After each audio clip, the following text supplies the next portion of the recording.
예수께서 이르시되 내가 진실로 너희에게 이르노니 세상이 새롭게 되어 인자가 자기 영광의 보좌에 앉을 때에 나를 따르는 너희도 12 보좌에 앉아 이스라엘 12지파를 심판하리라. 아멘. 할렐루야. 자, 우리 서로 바라보면서 이렇게 인사하면 좋겠습니다. 예수님의 비전을 이루어 드립시다. 아멘. 여러분, 우리 예수님께서 이 땅에 왜 오셨을까요? 이렇게 찾아보면 참 다양하게 말할 수 있어요. 가장 중요한 건 우리를 구원해 주시기 위해서 오셨습니다. 이렇게 말할 수 있을 거예요. 또 뭐라고 얘기할 수 있을까요? 이 땅에 교회를 세우기 위해서 오셨다라고 말할 수 있을 것이죠. 자, 그러면 우리 예수님은 어떤 교회를 세우고 싶어 하셨을까요? 의리의리한 교회일까요? 아니면 수천 명의 사람들이 몰려드는 교회를 만들고 싶으실까요? 아니면 세상과 타협하는 교회를 만들고 싶어 하실까? 우리 예수님은 그러한 목적으로 교회를 세우고자 원하시지 않았을 거예요. 우리가 가장 첫 번째, 우리 1월 첫 번째 주일, 우리 예수님은 어떤 교회를 세우시고자 하셨다고 했습니까? 음부의 권세가 이기지 못하는 교회, 바로 예수님의 비전 첫 번째. 다시 한번 해볼까요? 시작. 음부의 권세가 이기지 못하는 교회. 여기서 음부의 권세는 어두움의 권세, 세상의 권세, 사탄의 권세, 바로 지옥의 권세, 이러한 권세들이 결코 이기지 못하는 교회를 세우는 것이 바로 우리 예수님이 이 땅에 오신 목적이었습니다. 자, 그래서 그렇게 세우신 교회, 자, 거기로 우리 주님은 누구를 부르실까요? 바로 어부를 부르신다고 했죠. 어부. 지난주 기억나시죠? 자, 어떤 어부라고 했습니까? 그래요. 사람을 낚는 어부. 여기서 사람을 낚는 어부는 다른 말로 한다면 사람을 살리는 어부라고 함께 말씀을 나눴습니다. 자, 우리 예수님은 그렇게 부르실 때 첫 번째 하시는 말씀이 뭐였습니까? 나를 따르라. Follow me. 나를 따르라. 이렇게 말씀하셨다는 거예요. 그러니까 사람 낚는 어부가 되기 위해서는 가장 먼저 예수님을 따르는 자가 되어야 한다는 것이었어요. 자, 이렇게 예수님을 따르는 자를 가리켜서 우리는 뭐라고 말할 수 있을까요? 바로 제자다라고 말할 수 있습니다. 그렇습니다. 우리 예수님의 마지막 이 세 번째 비전은 제자를 세우는 것이었어요. 자, 그 대표적인 말씀이 여러 군데 나와요. 자, 마태복음 10장 1절을 같이 한번 볼까요? 자, 앞부분 화면에 보면 마태복음 10장 1절이 있어요. 한번 읽어봅시다. 시작. 예수께서 12제자를 부르사. 자, 마가복음 3장 14절 시작. 이에 12를 세우셨으니. 자, 우리 예수님은 마지막 승천하시기 직전에 하셨던 그 유언의 말씀에서도 또 이렇게 말씀하셨어요. 시작. 그러므로 너희는 가서. 아멘. 자, 여러분, 예수님은 왜 이토록 이 땅에 오셔서 제자를 세우시고 삼으려고 한 것일까요? 자, 그 이유가 마가복음 3장 14절에 계속 이렇게 쭉 보니까 연결되어 있습니다. 자, 한번 같이 읽어볼까요? 시작. 이에 12를 세우셨으니 이는 자기와 함께 있게 하시고 또 보내사 전도도 하며. 아멘. 자, 우리는 이 구절의 말씀에서 주목해야 될 단어가 있어요. 자, 저기 보면은 큰 따옴표가 있죠. 따옴표라고 할 수 있겠죠? 바로 함께라는 단어에 주목해야 됩니다. 그러니까 우리 예수님은 제자를 세우시는 목적은 바로 함께 하는 데 있었어요. 너희들 전도 많이 해야 돼. 이건 뒤에 얘기예요. 먼저 우리 예수님은 함께 하는 것을 가장 첫 번째로 목적으로 두었다는 것이죠. 여러분, 함께 해야 한다. 함께 하려면 뭐가 같아야 될까요? 단적인 예로 보면 여러분 학교에 여러 동아리들이 있죠. 뭐 중학교에도 요즘에 있더라고요. 고등학교, 대학교에 보면 동아리들이 있어요. 자, 그리고 컴퓨터에 보면 또 카페에 보면 여러 동호회들이 막 몰려 있어요. 자, 그런 것들을 보면 자, 그렇게 함께 모이고 같이 활동하고 하는 것을 보면 공통점이 무엇입니까? 예, 같이 좋아하는 것을 해야 됩니다. 그리고 함께 관심을 갖고 있는 것들을 같이 추구하는 자들이 또 그렇게 모이게 되겠죠. 자, 그래서 우리가 이러한 사람들을 가르쳐, 이렇게 모여지는 사람들을 가르쳐서 조금 수준 있는 말로 표현한다면, 이들은 뭐가 같은 사람들입니까? 좀 가치관이 하고 싶어 하는 것들, 자, 이것들이 공통되기 때문에 모여진다는 것입니다. 여기서 조금 더 수준 있게 얘기한다면 뭐예요? 비전이 같은 사람들끼리 함께 모인다는 것을 볼 수가 있습니다. 자, 그러니까 가치관과 비전이 같지 않으면 아무리 사람이 착하고 아무리 사람이 좋아도 함께 할 수 있을까요? 없을까요? 오랫동안 함께 하기는 어려워요. 처음에는 조금 같이 갈 수 있어요. 그러나 그게 오랫동안 함께 하기는 참 어렵습니다. 비전이 다르면 같이 할 수가 없어요. 그러므로 우리 예수님은 제자를 부르신 목적은 바로 예수님과 같은 생각과 비전을 가진 자들과 함께 하시기 위함이었던 것이었습니다. 자, 이렇게 우리 예수님은 제자들과 함께 하는 것을 너무나 귀하게 여기시는 분이었어요. 자, 그렇다면 어떻습니까? 여러분들도 예수님과 함께 하시기를 원하십니까? 정말이십니까? 자, 그렇다면 우리는 예수님과 비전을 같이 해야 돼요. 그리고 예수님의 가치관과 우리는 같이 해야 한다는 것이죠. 그렇게 같이 하는 자들이 제자가 될 수 있다라는 것입니다. 자, 여러분, 이렇게 우리 예수님은 제자들과 함께 하는 것을 참으로 좋아하셨듯이 삼위일체 하나님 가운데 우리 성부 하나님, 그 성부 하나님도 어때요? 이 함께 하시는 것을 너무나 좋아하셨어요. 여러분, 구약 시대에만 봐도 어떻습니까? 이스라엘 백성들을 애굽에서 이끌어내실 때 우리 하나님은 이렇게 약속하셨었죠. 여호수아 1장 5절과 여호수아 1장 9절 말씀을 한번 같이 읽어보면 좋을 것 같습니다. 시작. 내 평생에 너를 능히 대적할 자가 없으리니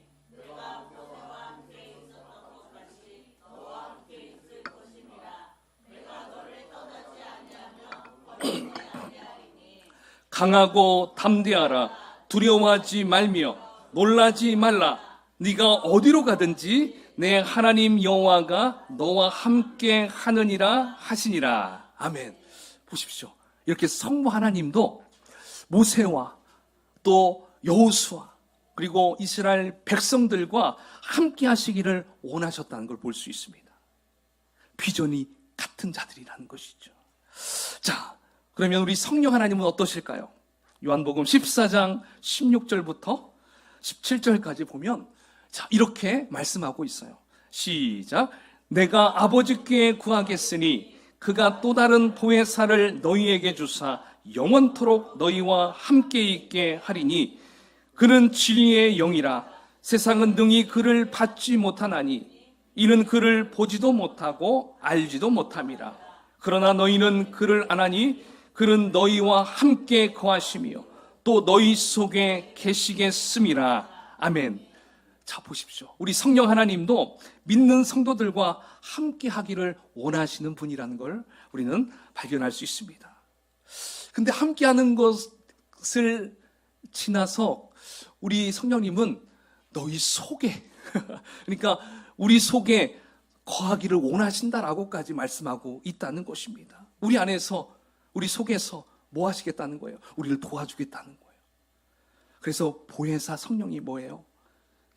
우리를 위로하시고 그리고 우리를 대신해서 탄식하시며 하나님께 기도를 올려드리는 분이 바로 성령 하나님이다 라고 말할 수가 있다는 것입니다. 자, 그러니까 어떻습니까? 성부 하나님, 성자 하나님이신 예수님 그리고 성령 하나님, 바로 이렇게 세 분 삼위일체 하나님께서 우리와 함께 하시기를 너무나 원하시는 분이다라는 것을 발견할 수 있습니다. 자, 바로 이렇게 함께 하시고자 하는 그 예수님의 사역의 결정체가 무엇일까요? 바로 12제자를 말할 수 있습니다. 예수님의 12제자. 그러니까 예수님은 제자를 중심으로 목회를 하셨다는 것입니다. 예수님의 목표는 예수님의 목회는 교인들을 데리고 목회하는 것이 아니라 바로 처음부터 제자를 중심으로 목회를 시작하셨다는 걸 볼 수 있습니다. 자, 그렇다면 여러분, 예수님 당시에 교인이 있었을까요? 없었을까요? 교인이라는 단어가 있었을까? 없었을까? 찾아보니까 있더라고요. 마태복음 13장 15절에 이렇게 말씀합니다. 한번 읽어볼까요? 시작. 화 있을진저 외식하는 서기관들과 바리새인들이여, 너희는 교인 한 사람을 얻기 위하여 바다와 육지를 두루 다니다가 생기면 너희보다 배나 더 지옥 자식이 되게. 자, 여러분, 예수님 당시에도 교인이 있었다는 것입니다. 자, 그런데 그 교인은 지금 누가 가르치려고 들고 있습니까? 바리새인, 서기관, 바로 이들이 교인들한테 지금 뭔가를 가르치려고 하는 것을 볼 수가 있어요. 여러분, 서기관, 바리새인은 어떤 자들입니까? 사실 예수님께 비난받는 자들이었어요. 예, 항상 혼나는 자들이 바로 이들이었어요. 당시 종교 지도자들이었다는 것이죠.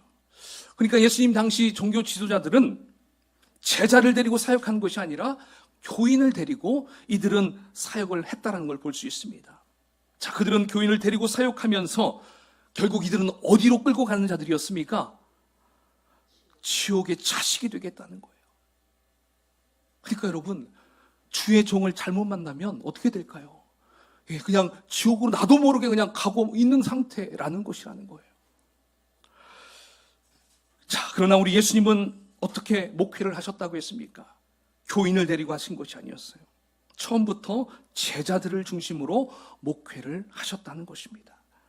그래서 사복음서를 쭉 살펴보면 초기 예수님의 사역에서도 가장 먼저 제자를 부르시고 제자 중심으로 사역을 했다라는 걸 볼 수 있어요. 자, 그런데 여러분, 오늘날 교회는 어떻습니까? 교인이 많습니까? 제자가 많습니까? 교인이 참 많습니다. 아니, 교인 중심의 교회들이 허다한다는 것이에요. 여러분, 교인의 특징은 무엇일까요? 교인의 특징, 자기 생각과 맞으면 뭐예요? 순종. 자, 자기 생각과 맞으면 뭐 한다고요? 순종해요. 자, 근데 자기 생각과 안 맞으면 어떻게 된다고 했어요? 원불교 신자가 된다고 했어요. 적으세요. 원불교 신자. 이 원불교 신자는 뭐예요? 원망하고 불평하고 교만하고, 그래서 원불교 신자가 된다는 거예요. 자, 여러분, 그러나 제자는 어떻게 된다고 하셨습니까? 자기 생각과 맞으면 순종하는 것입니다. 자기 생각과 맞지 않으면 복종하는 게 바로 제자라는 것이에요. 그러면 복종은 무엇일까요? 복종은 주님 말씀 위에 내 말을 얹지 않는 것입니다. 주님 말씀 위에 내 생각을 얹지 않는 거야. 내 말을 얹지 않는 것을 복종이다라고 말할 수 있어요. 자, 그런데 우리 예수님의 12제자 중에도 교인이 한 사람 있었습니다. 그 교인이 누구였을까요? 가룟 유다가 바로 교인과 같은 자였습니다. 그는 예수님의 생각과 자기 생각이 맞으면 잘 순종했어요. 하지만 안 맞을 때는 늘 투정을 부렸어요. 원망했어요. 불만을 토로했어요. 교만했어요. 또한 예수님의 말씀 위에 자기 말을 잘 얹었습니다. 결국 어떻게 됐습니까? 예수님을 팔고 제자의 무리에서 떠나버리고 말았어요. 그러니까 제자라고 해서 모두 같은 제자가 아니라는 것을 알 수 있습니다. 본인은 제자라고 말은 하지만 여전히 교인으로 살다가 교인으로 그냥 끝나는 분들이 참으로 많다라는 것입니다. 자, 우리 그런 의미에서 우리 옆에 분에게 한번 물어볼까요? 당신은 교인으로 살고 싶으십니까? 제자로 살고 싶으십니까? 시작. 당신은 교인으로 살고 싶으십니까? 제자로 살고 싶으십니까? 어떤 분으로 살고 싶으세요? 제자죠. 그래요. 우리는 다 같이 제자로 살고 싶습니다. 자, 그런데 여러분, 제자라고 모두 같은 제자가 아니라는 거예요. 우리 예수님은 사실 많은 제자와 같은 무리들을 데리고 다녔습니다. 근데 남은 제자는 12명의 제자만 남았다는 것이죠. 그래서 예수님은 이 품에서, 그 곁에서 이 12명의 제자를 잘 세우시고 나서 그들을 3년 반 동안 훈련만 시키시고 그냥 죽으시고 부활하셔서 승천한 것이 아니었습니다. 우리 예수님은 승천하시고 나서 그 제자들을 위해서 아주 놀라운 것들을 준비하고 계셨다는 것입니다. 자, 무엇을 준비하셨을까요? 오늘 본문의 말씀 마태복음 19장 28절을 다시 한번 읽어볼 수 있도록 하겠습니다. 시작. 예수께서 이르시되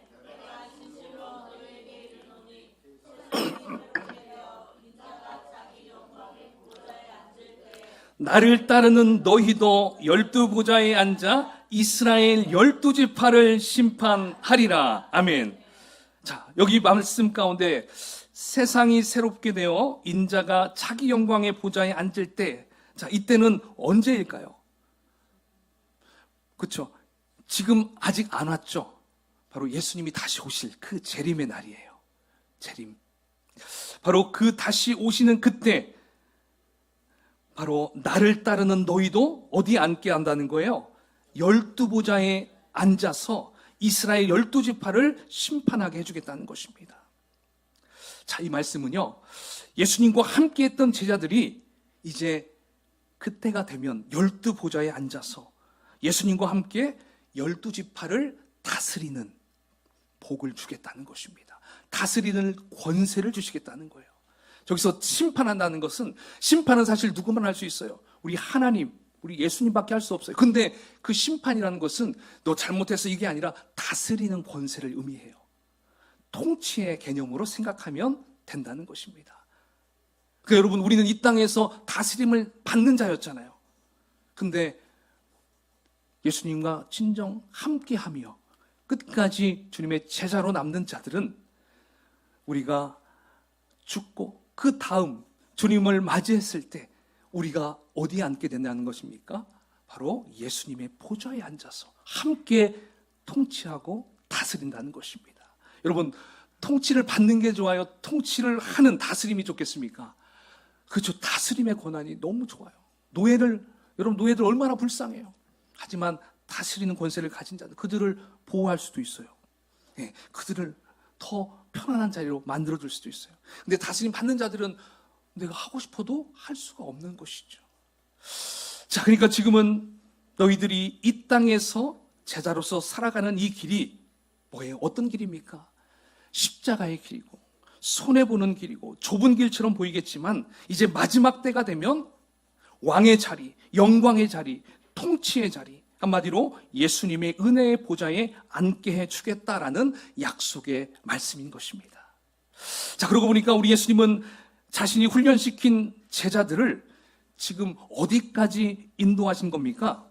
바로 하늘 보좌, 천국 보좌까지 인도하신 것입니다. 이렇게 하심으로 우리 예수님은 마지막 예수님의 세 번째 비전을 이루셨다라는 것을 말할 수가 있습니다. 자, 그렇다면 하늘 보좌에 앉아 계신 예수님은 여기 이 땅에 살고 있는 저와 여러분들을 바라보시면서 어떤 비전을 품고 계실까요? 틀림없이 예수님의 12제자들과 같이 모두 다 12보좌에 앉아서 주님과 함께 다스리는 자들이 다 되었으면 좋겠다라는 마음을 갖고 계실 것입니다. 그러한 꿈을 또 꾸고 계시는 분이 우리 예수님일 줄 믿습니다. 할렐루야. 여러분, 그렇다면 그러한 자들, 그렇게 보좌까지 함께 갈 수 있는 그러한 제자들, 그들은 어떤 제자들일까요? 바로 이들을 가리켜서 보좌까지 함께 갈 올바른 제자라고 말할 수 있습니다. 보좌까지 함께 갈 올바른 제자. 자, 그러면 보좌까지 함께 갈 올바른 제자가 되기 위해서는 어떻게 하면 될까요? 자, 마태복음 16장 24절 말씀 함께 읽어보겠습니다. 시작. 이에 예수께서 제자들에게 이르시되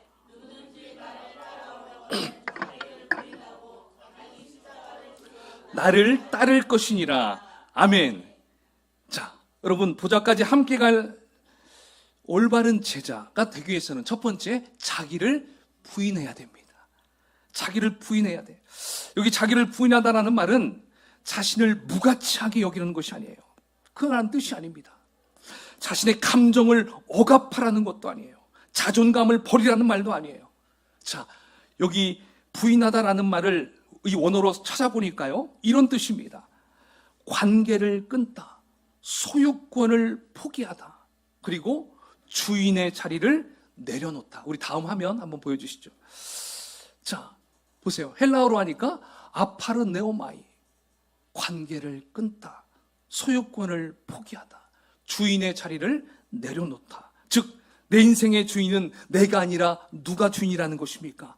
예수님이 내 인생의 주인됨을 내가 인정하고 살아가는 것. 바로 이것이 자기를 부인한다라고 말할 수 있습니다. 자, 그런데 여러분, 우리는 본능적으로 어떻게 살아왔습니까? 늘 내가 옳다, 내가 결정하고 늘 내 중심적으로 살아가는 것이 우리 인간들의 본능이고 본성이었습니다. 그래서 오직 나 중심으로 살아왔어요. 바로 이것이 뭘까요? 죄의 본질인 것이고요, 내가 하나님 자리에 앉아있는 상태가 되는 것입니다. 그러니까 우리가 예수님을 믿기 이전에는 늘 내 마음의 중심에는 누가 주인이었습니까? 내가 주인이었다는 것이죠. 그게 죄의 본성이라는 거예요. 늘 내 중심. 그러니까 자기 부인이라는 것은 나를 학대하는 자리가 아니라 내 인생의 왕자의 자리를 계속 주님과 바꾸는 훈련을 한다는 것입니다. 그러니까 내 자리를 주님과 바꾸는 것이 하루아침에 되는 것이 아니에요. 그렇다고 또 내가 맘먹는다고 되는 것이 아닙니다. 이것은 꾸준한 훈련이 필요해요. 꾸준한 훈련. 그래서 우리는 매일마다 선택 앞에서 우리는 서게 되는 것을 알 수 있어요. 야, 이거 내 기분대로 할까? 아니면 주님의 뜻대로 할까? 여기에서 우리는 늘 갈등을 한다는 것이죠. 바로 이 싸움이 자기 부인의 현장이라는 것입니다. 늘 내 마음의 중심에 자리를 놓고 그걸 늘 싸우고 있는 것이 바로 우리의 현재 상태라는 것입니다. 자, 하지만 이 싸움에서 승리할 때 우리는 어떠한 자가 되는 것입니까? 보좌까지 함께 갈 올바른 제자가 될 수 있다는 것입니다. 그러니까 여러분, 우리는 매일매일 아침에 거울 보면서 어떤 훈련이 필요할까요? 내 중심은 주님이십니다. 나를 인도하시는 분은 예수님이십니다. 할렐루야. 바로 이것을 항상 거울을 보면서 이렇게 하나님 앞에 결단하고 기도하고 시작하는 거예요. 그러다가 혹 내 생각과 내가 주인이 돼서 잘못된 생각을 할 때도 있어요, 없어요? 있어요. 하지만 그때 다시 마음을 고쳐먹는 그 훈련을 계속 하다 보면 나중에는 어떨까요? 그게 어렵지 않다라는 것입니다. 자, 그 다음에 두 번째, 보좌까지 함께 올바른 제자가 되기 위해서는 자기 십자가를 져야 합니다. 자기 십자가. 여러분, 십자가면 바로 뭐가 생각나죠? 바로 예수님의 고난과 희생을 생각할 수 있어요. 여러분, 예수님이 왜 고난과 희생을 당하셨을까요? 예수님이 거부했다면 그 고난 받지 않아도 됐어요. 그러나 그 예수님은 바로 하나님의 말씀 앞에 순종했기 때문에, 아니 하나님의 말씀 앞에 복종했기 때문에. 왜 복종이라고 얘기할 수 있을까? 예수님은 인간적인 마음으로는 하기 원치 않았어요. 너무나 고통스럽기 때문에. 하지만 이것은 아버지의 명령이고 아버지의 뜻이기 때문에 나의 인간적인 감정, 이걸 다 내려놓고 내가 복종하겠습니다. 바로 하나님의 뜻에 복종하기 위해서는 반드시 뭘 통과해야 한다는 거예요? 십자가를 통과해야 했다는 것이죠. 그 십자가의 통과에 뒤따르는 건 뭐예요? 고난과 희생이었던 것입니다. 자, 그러면 우리 각자가 짊어져야 될 자기 십자가는 무엇일까요? 그것은 각자에게 주어진 순종의 자리입니다. 각자에게 주어진 복종의 자리라는 것입니다. 다시 말하면 우리가 주님을 따를 때에 뭔가 걸림돌이 되는 것 있어요, 없어요? 늘 있어요. 자, 이것을 어떻게 해야 되냐? 제거를 해야 한다는 것입니다. 이것을 제거. 그래서 이것을 제거할 때 내 마음에 때로는 고통이 있고요, 때로는 그 안에서 참으로 너무 괴로운 이러한 것들이 따를 수 있어요. 내가 이것을 하고 싶은데 예수님 때문에 내가 끊어야지. 늘 내 마음 가운데 어때요? 어떤 분들은 자존심 내려놓는 게 그렇게 힘들어 하시는 분들이 있어요. 근데 그분의 십자가는 그럼 뭐예요? 자존심을 내려놓는 게 그분의 십자가예요. 자, 어떤 분들은 용서하는 것을 되게 못해요. 하지만 예수님께서 용서를 해야만이 너는 올바른 제자가 될 수 있어. 이렇게 얘기한다면 그분의 자기 십자가는 바로 용서하는 것. 하기 싫어도 그래, 주님의 뜻이라면 내가 용서해야지. 예, 이렇게 가는 거예요. 자, 어떤 누군가는 손해보면서 정직하게 사는 것, 예, 이것을 되게 힘들어하는 분들이 있어요. 자, 하지만 이것을 내가 제거하고 이걸 내가 포기할 때 진정 내 마음의 고통은 따르겠지만 진정한 예수님의 올바른 제자가 될 수 있다는 것을 우리는 알아야 한다는 것입니다. 예, 우리 학생들은 또 무엇을 끊기가 가장 어려웁니까? 예, 유튜브 보는 거, 게임하는 거. 우리 자매님들은 홈쇼핑 보다가 저거 사고 싶다. 예, 또 어떤 분들은 예, 친구가 부르면 야, 한잔 해야지. 그래 가서 오래간만에 만나면서 또 한잔 하다가 이거 또 끊어야 되는데. 예, 어떤 분들은 야, 요즘에 내가 계속 금단 현상이 와. 한 대 있으면 좀 줘봐. 이렇게 생각하는 자들. 예, 그러니까 각자가 주님을 섬기는 데 걸림돌이 되는 것들이 참으로 다양하다는 걸 볼 수 있어요. 이걸 통해서 무엇을 알 수 있습니까? 바로 각자의 십자가는 다 다르다는 것을 알 수가 있습니다. 중요한 것은 무엇일까요? 바로 십자가 없는 제자의 삶은 존재하지 않는다는 것입니다. 십자가를 피해가는 제자는 제자가 될 수 있을까요? 없을까요? 될 수 없다는 것입니다. 그러므로 진정 보좌까지 함께 가는 올바른 제자가 되기를 원하시는 분은 바로 자기 십자가를 지고 주님을 따라가는 그러한 축복이 여러분 가운데 있기를 원합니다. 자, 이제 세 번째 가장 중요한 것이 남았습니다. 가장 중요한 것. 예, 우리 방송실에도 저긴 밑줄로 줬습니다. 바로 답을 안 가르쳐 드리려고. 자, 여러분 세 번째, 보좌에 앉기 위해서는 뭐가 필요할까? 여러분, 예수님을 영접해서 하나님의 자녀가 된 자들이 들어가는 곳이 어디입니까? 천국입니다. 그래요. 또 다른 말로 한다면 아들의 나라예요.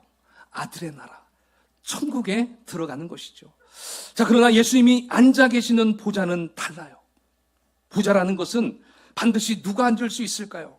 어떤 자가 보좌에 앉을 수 있을까요? 바로 멸관을 쓴 자가 보좌에 앉을 수가 있습니다. 여러분, 옛날 왕들 가운데 멸관을 쓰지 않은 자들이 보좌에 앉을 수 있습니까? 없습니까? 없어요. 멸관을 써야만이 그 사람이 우리의 왕이시구나. 그래서 그 보좌에 앉을 수 있다는 것입니다. 그래서 조선시대에 아무리 왕자가 많이 있다고 하더라도 그 중에 왕으로서 간택되는 사람은 몇 명입니까? 한 사람밖에 없어요. 그래서 세자 책봉이라는 말이 있잖아요. 결국 이 세자가 왕이 됐을 때, 그가 멸관으로 딱 덮었을 때 그는 보좌에 앉아서 그 나라를 다스릴 수 있게 되는 것입니다. 하지만 왕이 되지 못한 그 다른 왕자들은 이제 어떻게 될까요? 궁 밖으로 나갈 수밖에 없어요. 멸관을 쓴 왕자가 왕권을 이어받아서 결국 보좌에 앉아 그 나라를 다스리는 권한을 그 한 사람만 갖게 되는 걸 볼 수 있습니다. 자, 이렇게 이 세상 왕이 쓰는 멸관, 이 멸관은 그냥 우리가 눈으로 보는, 즉 3차원의 시선으로 봤을 때 어떻습니까? 예, 반짝반짝 빛이 나는 멸관이다, 왕관이다라고 생각할 수 있어요. 실제 멸관으로 생각할 수 있어요. 자, 그러나 영적인 세계의 눈으로 봤을 때 이걸 뭐라고 할 수 있냐면 4차원의 세계로 우리가 멸관을 봤을 때 이 멸관은 과연 무엇일까요? 예전에도 제가 설교한 적이 있는데, 자, 그 멸관을 이제 데살로니가전서 2장 19절에 말씀해 주고 있습니다. 자, 한번 같이 읽어볼까요? 시작. 멸관이 무엇이냐? 그가 강림하실 때 우리 주 예수 앞에 너희가 아니냐? 할렐루야. 자, 여기서 너희가 아니냐, 이 너희는 바로 데살로니가 교회 성도들을 의미해요. 그 성도 가운데 사도 바울의 제자를 뜻합니다. 사도 바울의 제자. 그러니까 사도 바울의 멸관은 누구라는 거예요? 제자라는 것입니다. 제자. 그러니까 제자가 곧 뭐예요? 멸관이다. 예. 반짝반짝 왕관이 멸관이 아니라 제자가 멸관이라는 것입니다. 여러분, 바울의 제자는 데살로니가 교회만 있는 것이 아니었어요. 빌립보 교회도 있었습니다. 자, 빌립보서 4장 1절 한번 읽어볼까요? 시작. 그러므로 나의 사랑하고 사모하는 형제들, 나의 기쁨이요 멸류관인 사랑하는 자들아, 이와 같이 주 안에 서라. 아멘. 그렇죠? 나의 기쁨이요 멸류관인 사랑하는 자들아. 그렇습니다. 우리가 천국 보좌에 앉아서 주님과 함께 영원토록 다스리기 위해서는 무엇이 있어야 된다는 거예요? 제자가 있어야 됩니다. 제자가. 그러면 제자가 많으면 많을수록 면류관은 어떻게 될까요? 더욱더 빛이 나게 될 줄 믿습니다. 여러분, 다니엘서 12장 3절에 참 그거에 대해서 또 답을 해주고 있습니다. 자, 한번 읽어볼까요? 시작. 많은 사람을 옳은 대로 돌아오게 한 자는 별과 같이 영원토록 빛나리라. 할렐루야. 그래요. 바로 영혼을 구원하여 제자를 세우는 사람일수록 영원토록 하나님의 영광을 받으며 주님과 다스림의 복을 누리게 된다는 것입니다. 그러므로 보좌까지 함께 갈 올바른 제자는 그냥 교인에서 그냥 제자로만 살다가 인생을 끝내는 것이 아니라 제자에서 뭐가 돼야 될까요? 제자에서 리더가 되는 것입니다. 리더. 그래서 한 사람 한 사람 전도해서 그들을 교인에서 제자로 만드는 일, 바로 그 단계까지 가는 것이 진정한 예수님의 제자의 삶이라는 것입니다. 바로 이것이 오늘 우리 예수님께서 천국 보좌까지 함께 갈 12제자를 세우신 목적이었고요. 그리고 남겨진 이 땅의 12제자들은 어떻게 됐습니까? 올바른 다 제자가 되어서 그 제자들은 온 유대와 사마리아와 땅끝까지 이르러 주님의 증인이 되었어요. 여기서 증인이라는 것은 각자가 리더가 되었다는 것입니다. 그래서 수많은 제자들을 세우고 교회를 세우는 일을 바로 예수님의 12제자들이 이룩해 놓았다는 것이었습니다. 자, 여러분 어떻습니까? 예수님께서 그 12제자를 그렇게 세웠던 것처럼 이 시대 이 땅에 살고 있는 우리 조이풀교회 여러분들도 바로 예수님의 12제자 안에 들어가야 되지 않겠습니까? 그렇죠? 예, 그 안에 들어가서 우리가 훈련을 잘 받아서 우리와 같은 다른 제자를 만들어 가는 것입니다. 양육만 받지 말고요, 이제 누군가를 양육하는 거예요. 부모님들은 자녀들 돈 벌어주고 밥 해주고 하는 데서 끝내지 마시고요, 말씀으로 양육을 하는 게 중요합니다. 말씀으로. 그리고 신앙생활을 많이 하신 분들, 직분이 있는 분들, 이제 여러분들 혼자 성경책만 들고 왔다 갔다 하지 마시고요, 여러분들의 제자를 한 분씩 한 분씩 키워야 돼요. 바로 이것이 우리 주님이 원하시는 보좌까지 함께 갈 올바른 제자, 그것을 원하신다는 것입니다. 자, 여러분 이제 말씀을 정리하겠습니다. 오늘 우리는 예수님의 마지막 비전, 세 번째 예수님의 비전을 살펴보았습니다. 자, 이렇게 보니까 우리 예수님은 우리를 단지 천국문 앞까지 데려가시는 분이 아니라는 것입니다. 어디까지 함께 가기를 원하시는 분입니까? 보좌까지 함께 가기를 원하시는 분이 바로 우리 예수님이십니다. 많은 성도들은 구원만 받으면 됐죠 라고 말하죠. 그러나 예수님의 비전은 거기서 멈추지 않는다는 것입니다. 이 시간 예수님은 우리에게 말씀하셔요. 나는 너희를 천국 보좌의 자리에 앉히고 싶구나. 나는 너희들을 천국 보좌에 앉혀서 나와 함께 다스리는 축복을 누리게 했으면 좋겠구나. 지금 이렇게 우리에게 말씀하신다는 것입니다. 바로 이것이 우리 예수님께서 제자를 부르신 이유이고요, 지금도 교회를 세우시는 목적인 것입니다. 사랑하는 여러분, 천국에는 모든 자녀가 들어갈 수 있는 자리입니다. 하지만 보좌에는 누구만 앉을 수 있습니까? 준비된 제자들만 앉을 수 있어요. 구원은 은혜로 받지만 보좌는 제자의 길을 걸어간 자들에게 주어지는 자리라는 것입니다. 여러분, 오늘 말씀을 통해서 주님은 우리에게 분명히 말씀하십니다. 너는 구원받은 교인으로만 살겠느냐? 아니면 나와 함께 다스릴 제자로 살겠느냐? 즉 우리에게 물으십니다. 사랑하는 여러분, 우리 주님은 제자의 길을 이미 보여주셨습니다. 그 길은 자기를 부인하는 것이고, 그리고 자기 십자가를 짊어지고 주님을 따르는 것, 바로 이것이 진정한 제자의 길이다라고 분명히 말씀해 주셨어요. 그 길 외에는 보좌에 갈 수 있는 길이 없다라고 말씀하는 것입니다. 사실 그 길을 걸어가는 것 고통이고 계속적으로 내려놓음의 삶이라고 볼 수 있겠지만, 하지만 그 끝은 반드시 높아지는 자리인 줄 믿습니다. 할렐루야. 지금은 좁은 길 같지만 그 끝은 반드시 영광의 길입니다. 사랑하는 조이풀 성도 여러분, 이제 더 이상 구경하는 신앙에 머물지 않기를 바랍니다. 예수님을 믿는 사람에서 멈추지 말고요, 예수님을 따르는 제자가 되기를 축원합니다. 그리고 거기서 멈추지 말고요, 또 다른 제자를 세우는 리더가 되시는 여러분이 되기를 축원합니다. 바로 그때 하나님은 우리 인생을 통해서 사람을 살리시고 교회를 세우시고 마침내 우리를 주님의 보좌 앞에 당당하게 세워주실 것입니다. 자, 여러분, 그런 의미에서 오늘 이 시간 결단의 고백을 한번 했으면 좋겠습니다. 한번 같이 한 목소리로 우리 아이들부터, 우리 청소년부터, 우리 장년 일기까지 함께 같이 선포해 볼까요? 시작. 주님, 천국만 바라보는 교인이 아니라 보좌까지 함께 갈 올바른 제자로 살겠습니다. 나를 부인하고 나의 십자가를 지고 영혼을 살려 제자를 세우는 리더가 되겠습니다. 할렐루야. 사랑하는 여러분, 우리는 여전히 부족하지만 우리가 이렇게 결단의 고백을 할 때 주님은 반드시 우리 조이풀 교회를 통해서 예수님의 비전을 반드시 이루어 주실 것입니다.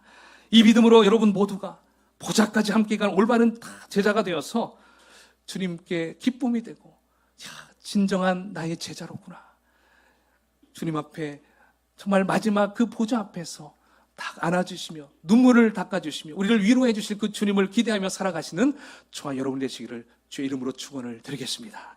아멘.